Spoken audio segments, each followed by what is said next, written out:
Hey Foxes, I'm Sams. And I'm Chandler, and welcome back to another episode of RFTV. In school news, the track information meeting is now scheduled for tomorrow in room 214.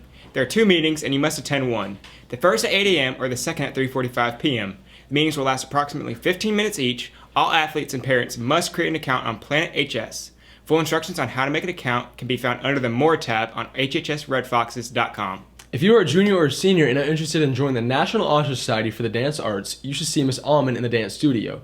You do not have to be enrolled in dance classes here at HHS, but you must have dance experience and a 3.0 GPA. If you have any questions, please email Miss Allman. Ladies and gentlemen, please direct your attention to the center of our gathering. You may have noticed the table set before you.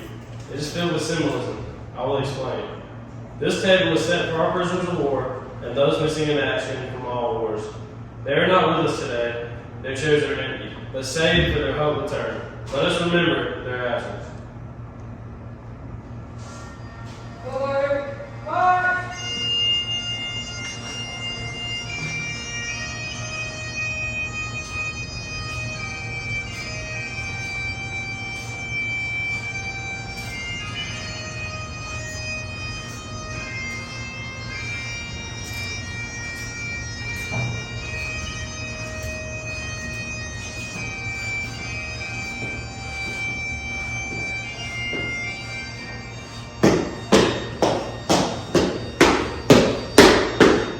Ready, march! Let us remember the United States Army honored by Cadet Weatherford.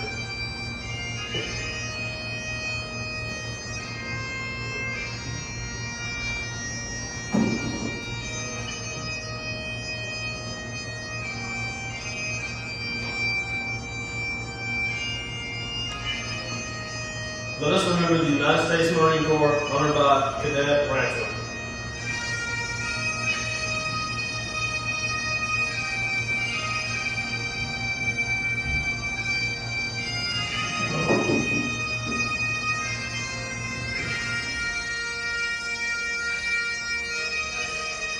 Let us remember the United States Navy honored by Cadet Smith.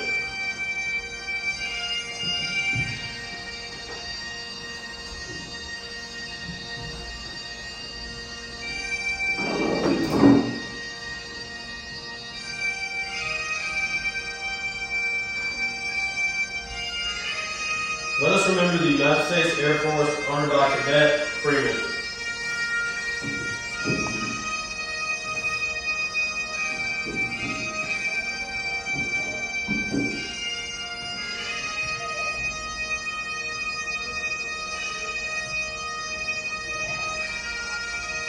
Let us remember the United States Coast Guard honored by Cadet Brown.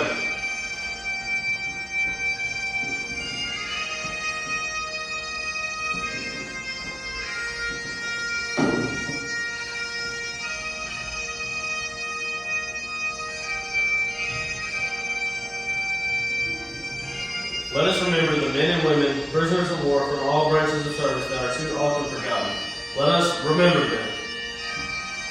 The tablecloth is white, symbolizing the purity of their intentions to respond to their country's call to arms so that their children can remain free. Remember. The lone candle symbolizes the frailty of a prisoner alone, trying to stand up against his oppressors. Remember. The black ribbon on the candle reminds us of those who will not be coming home. Remember. The single rose reminds us of the loved ones and families of our comrades in arms who keep the faith and await their return. Remember, a slice of lemon is on the bread plate to remind us of their bitter fate if we do not bring them home. Remember, there is salt on the plate, symbolic of the family's tears as they wait, and remember, the glasses are inverted. They cannot toast with us today, maybe tomorrow, if we remember. The red, white, and blue ribbon is tied to the of the flower vase by the yellow ribbon that was worn by thousands who awaited their return. Remember. Right face! Forward, march!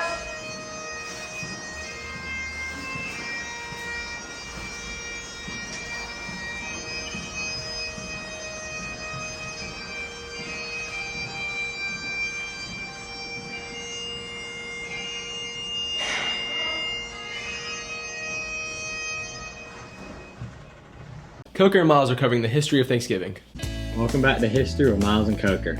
This week, we'll be talking about the history of Thanksgiving Day. On November 26, 1941, President Franklin D. Roosevelt signed a bill officially making the fourth Thursday of November Thanksgiving Day.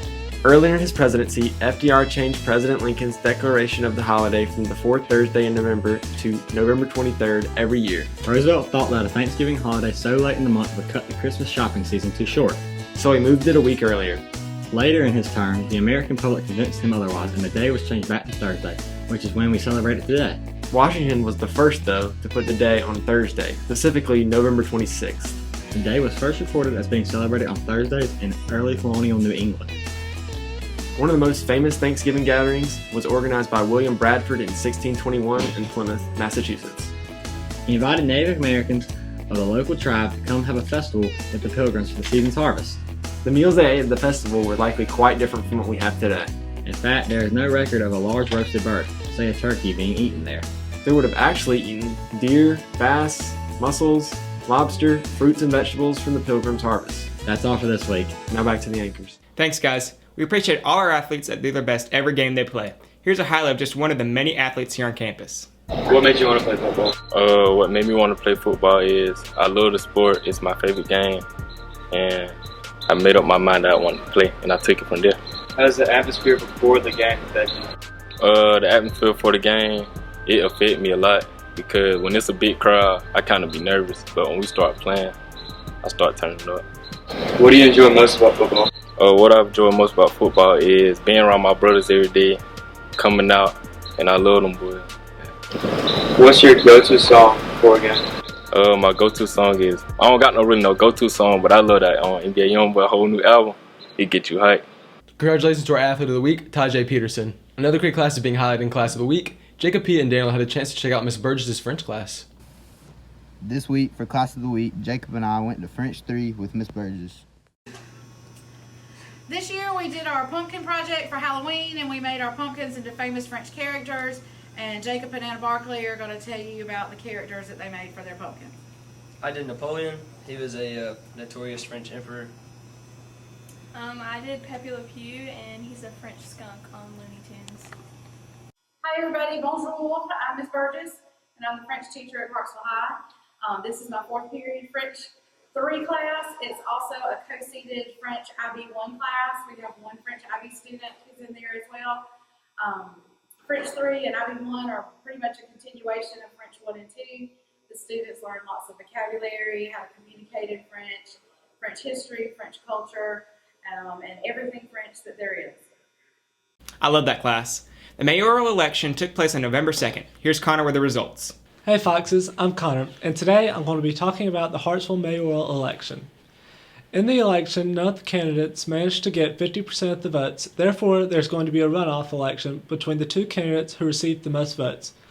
The candidates are Justin Evans and Casey Hancock. The runoff for mayor will be held on November 16th.